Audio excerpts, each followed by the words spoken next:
It's Moto Joke time! Logic muna tayo. Ano ang nauna, itlog or manok?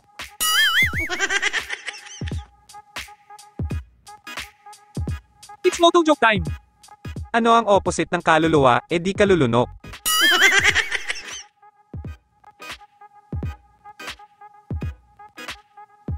It's Moto Joke time! Isang umaga, bago magmisa si Padre Lucio, nilagay niya sa supot ang mga binili niyang mga itlog para sa donasyon niya sa mga mahihirap.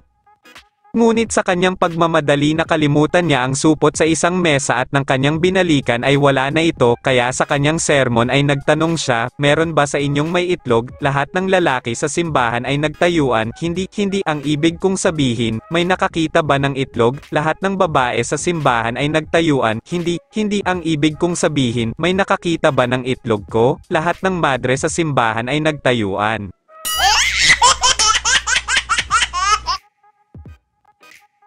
It's Moto Joke time! Isang araw naligaw si Pedro at Juan sa isang gubat at nakaramdam sila ng pagkagutom nang may tinig silang narinig. "Kayong dalawa dumampot kayo ng malaking bato." Kinuha ni Pedro ay malaking bato, samantalang si Juan ay maliit palibhasa tamad nga, nagsalita ulit yung mahiwagang tinig. "Kung gaano kalaki ang bato na nakuha nyo yan ang tinapay na kakainin nyo." Bad trip si Juan, nagsalita ulit yung mahiwagang tinig. Dumampot uli kayo ng maliit na bato, kinuha ni Pedro ay maliit na bato, samantalang si Juan ay malaki ang kinuha kasi nabitin sa pagkain, sabi ng mahiwagang tinig.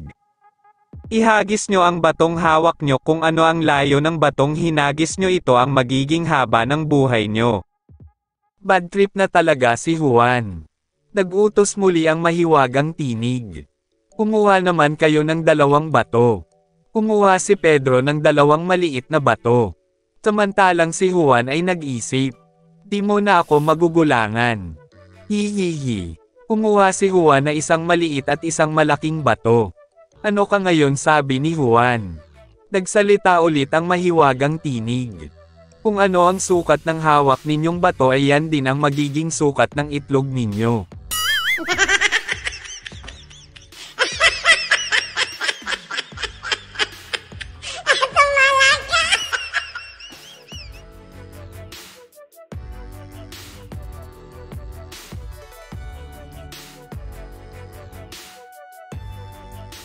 It's Moto Joke time!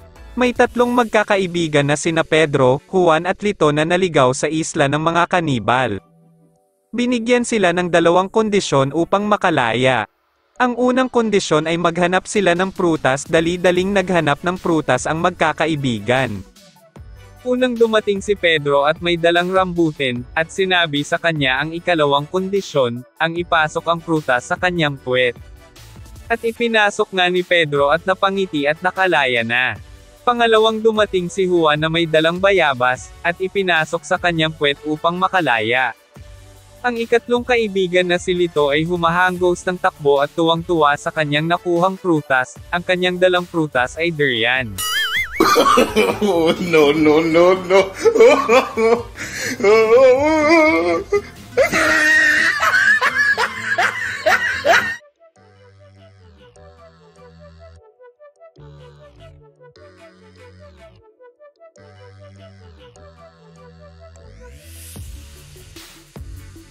It's Moto Joke time! Isang araw pumunta sina Juan at Pedro sa panaderia. Sa sobrang gutom, napilitang magnakaw si Juan ng 3 tinapay. Dahil hindi naman nakatingin ang tindero, madali niya lamang itong nakuha at inilagay niya ito sa kanyang bulsa. "Kita mo yun, Pedro, basic, walang kahirap-hirap, may tinapay na ko." "Juan, eto mas malupit, panoorin mo ko." Lumapit si Pedro sa tindero. "Kuya, gusto mo ng magic? Sige nga, pakitaan mo ko." Sabi ng tindero. "Pahiram ng isang tinapay," sabi naman ni Pedro. Ibinigay kay Pedro ang isang tinapay at kinain nito, pahiram ulit ng isang tinapay. Ibinigay ulit ang isang tinapay at kinain na naman ni Pedro. "Isa pang tinapay," sumagot naman ang tindero.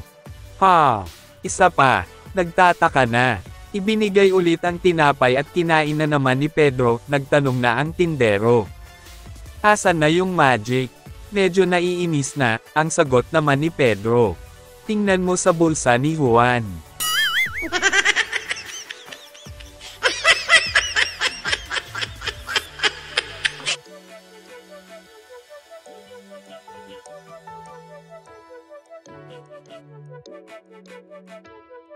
It's Moto Joke time!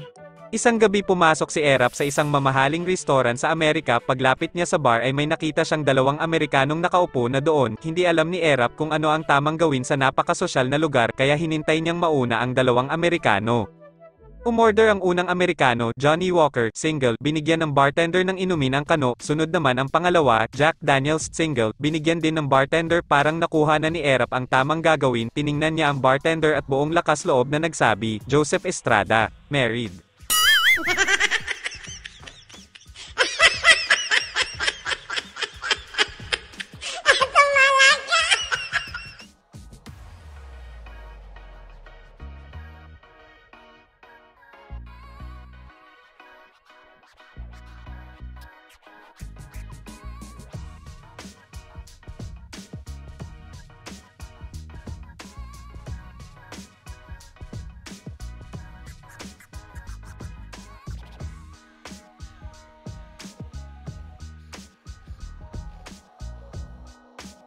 It's Moto Joke time! Sino ang mas bata, si Efren Bata Reyes or si Megan Yang?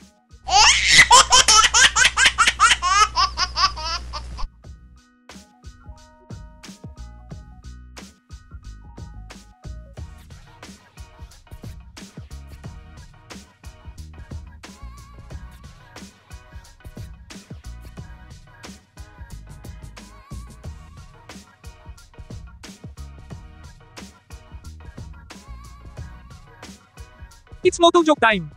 Kagabi, sumakay si Juan ng jeep, lahat sila nakatingin sa kanya, ang sama ng tingin nila sa kanya. Sinubukan niyang mag-abot ng bayad pero hindi nila tinangkang kunin ang bayad niya, bigla siyang kinilabutan, hanggang sa may kumalibit na matanda sa kanya at sinabi, "Parkila daw namin ito."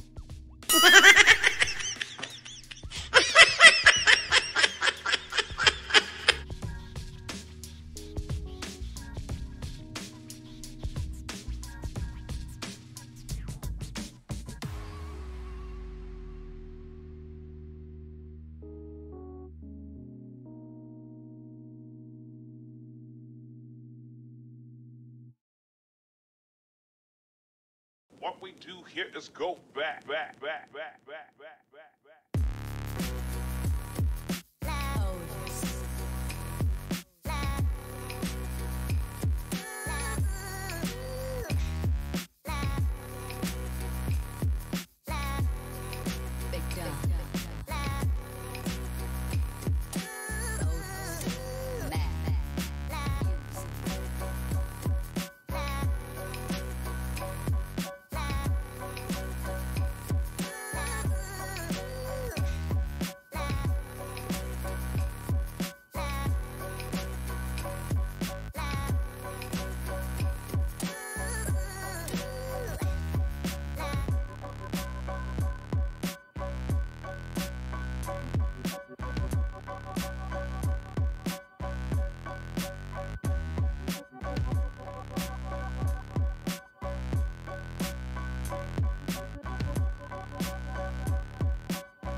Ano, nakita nyo na ba ang itlog ng pari?